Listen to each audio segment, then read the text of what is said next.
Hai semuanya, ketemu lagi bareng Mihu di sini. Oh ya, kali ini Mihu akan membawakan alur cerita Donghua yang berjudul Battle Through the Heaven. Mihu mengingatkan sekali lagi ya bahwa konten ini full spoiler.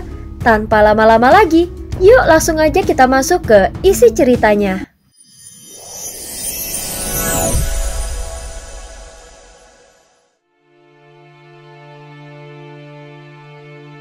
Melanjutkan dari kisah sebelumnya. Jika kalian tidak ikut campur, maka aku juga tidak akan berebut kekuasaan, ucap Xiaoyan. Dan setelah itu dia tidak berbicara apa-apa lagi.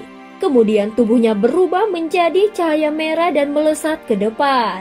Setelah badai api pemusnah menghilang, tidak ada lagi ancaman yang tersisa di ruangan ini. Ketika beberapa orang itu masih ragu-ragu, cahaya merah lainnya muncul dan mereka pun maju ke depan tanpa ragu sedikit pun. Namun mereka bukanlah satu-satunya yang menunggu kesempatan. Setelah Xiaoyan menyerap percikan api pemusnah yang membentuk badai api, beberapa orang yang telah lama bersembunyi segera melesat dengan kecepatan penuh. Namun bayangan Xiaoyan sudah lama menghilang dari pandangan. Dengan menggunakan kekuatan guntur ekstrim, dia sedang mencari api pemusnah di seluruh ruang ini dengan kecepatan yang sangat cepat. Saat Xiaoyan sedang mencari, jiwa ilusinya tidak hanya diam dan menyebar ke segala arah. Sehingga setiap aura yang tersapu olehnya terasa sangat jelas. Dia merasakan ada aura yang berbeda pada tingkat ketiga. Dan mereka sepertinya sedang menjaga sesuatu. Xiaoyan mendeteksinya dari jarak ribuan kaki. Dan setelah merasakan keberadaan mereka, seketika guntur ekstrim menyebar di bawah kakinya dan tubuhnya langsung menghilang. Setelah beberapa saat dia muncul kembali tepat di tempat fluktuasi aura itu terdeteksi. Setelah melewati badai api pemusnah, hamparan padang tandus abadi pun terbentang di hadapannya. Ruang di sini sangat luas, dan ini adalah dimensi ruang yang saling tersambung. Luas ruangan ini sangat mengejutkan dan tampak seperti susunan formasi. Bahkan ruang yang hancur pun dapat pulih kembali. Saat ini Xiaoyan sedang berada di tengah udara. Namun dia menyembunyikan auranya dan menghilangkan semua jejaknya. Jiwanya bagaikan berada di kekosongan. Jika dia tidak ingin ditemukan, maka tidak satupun orang yang bisa menemukannya. Di bawahnya, hamparan tanah yang luas telah hancur dan di bawah permukaan tanah yang hancur itu mengalir sungai api yang deras. Di dalam sungai api itu terlihat bayangan samar yang sedang bergerak dan ada beberapa bayangan lainnya yang terus mengejar tanpa henti. Itu adalah roh api. Xiaoyan menatap dengan tajam. Pada dasarnya mereka sama seperti badai api sebelumnya dan merupakan bagian kecil dari api pemusnah yang berwujud dalam bentuk roh. Seketika Xiaoyan menyadari mengapa begitu banyak orang ingin membunuh roh api.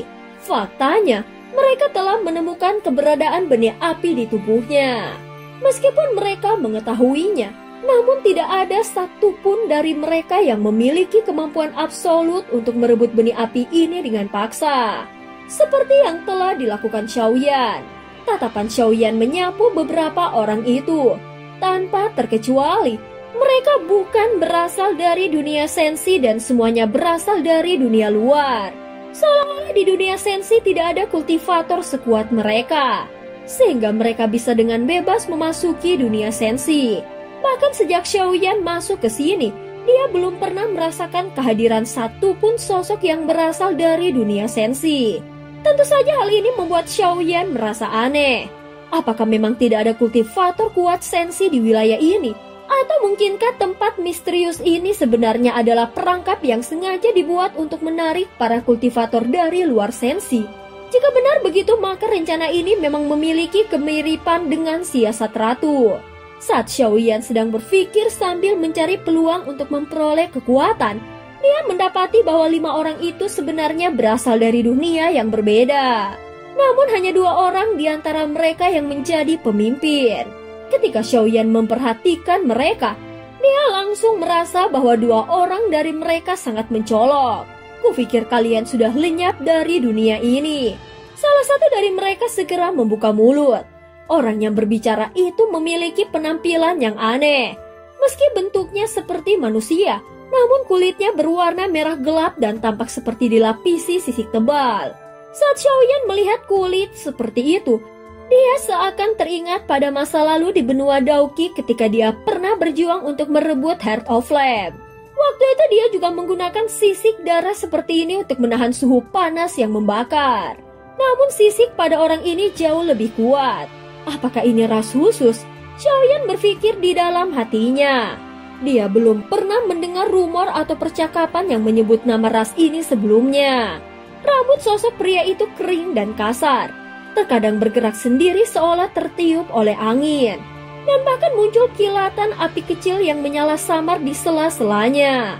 Saat menghadapi ucapan pria itu, para anggota rasnya tidak merespon. Mereka hanya melompat ke sungai api tanpa berbicara. Kelompok ras ini memang terkenal aneh. Mereka lahir dan menelan api dan seluruh ras ini hidup demi menaklukkan nyala api. Bisa dianggap mereka terobsesi terhadap api yang kuat. Di tengah sungai api itu terdapat sosok raksasa roh api. Untuk bisa mengalahkannya, maka mereka harus menghancurkan satu celah di bagian perutnya. Namun tubuhnya dililit oleh api spiritual sehingga sangat sulit untuk dihancurkan. Saat ini dari bawah tanah yang retak, semburan lava merah terang menyembur ke udara, lalu menyapu area luas dan menghalau semua yang ada di depannya. Dua orang dari kelompok itu tidak menghindar.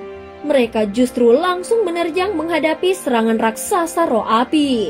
Meski dihantam oleh energi penghancur dan panas yang tinggi, mereka tetap bertahan dan tubuh mereka hanya mengeluarkan uap warna putih. Bahkan tanpa berbicara sepatah kata pun dan hanya dengan saling menatap satu sama lain, mereka kembali menyerang raksasa roh api. Biarkan mereka bertarung dulu. Kalau mereka tidak berbicara, jangan salahkan kalau nanti kita menyerang. Orang yang berbicara itu berdiri dengan menyilangkan tangannya. Penampilannya tampak angkuh dan mengenakan pakaian mewah. Saat Xiaoyan menatapnya, orang ini sedang memancarkan kekuatan jiwa yang sangat kuat. Tingkat kekuatan jiwanya sudah berada di puncak ranah alam. Mungkin dia adalah seorang alkemis. Saat melihat sekelompok orang ini, Xiaoyan memegang dagunya.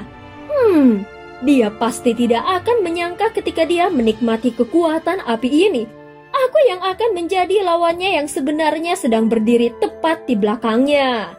Di dalam tubuh raksasa roh api memang ada benih api, tetapi itu sangat lemah. Meskipun begitu, ada 5 rok api sejenis yang pernah muncul dan kini hanya tersisa 3. Adapun 2 diantaranya sudah terbunuh.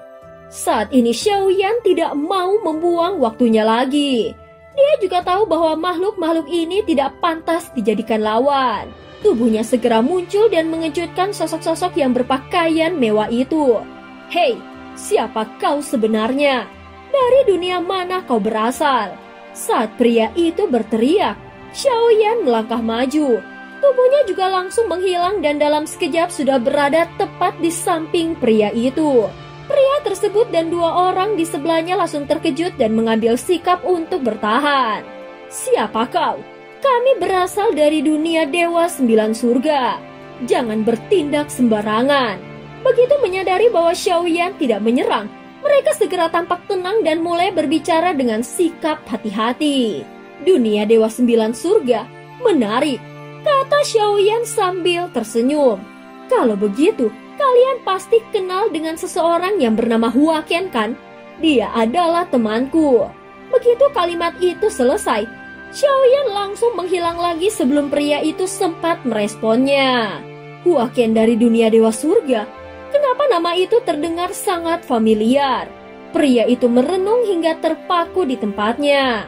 Tidak mungkin, apakah yang dimaksud Huaqian adalah nama asli dari Dewa 9 Matahari? Orang yang berada di sampingnya yang berasal dari dunia yang sama langsung berkeringat dingin dan dengan hati-hati menjawab. Benar, Huaqian adalah nama asli dari Dewa 9 Matahari. Pria yang bernama Wuya langsung menatap ke atas melihat raksasa roh api yang tiba-tiba terlempar dari sungai api. Dalam keadaan normal, makhluk ini tidak mungkin meninggalkan sungai api, kecuali seseorang menendangnya keluar. Dan cerita pun berakhir. Terima kasih udah dengerin Mihu dari awal sampai akhir ya. Sampai jumpa.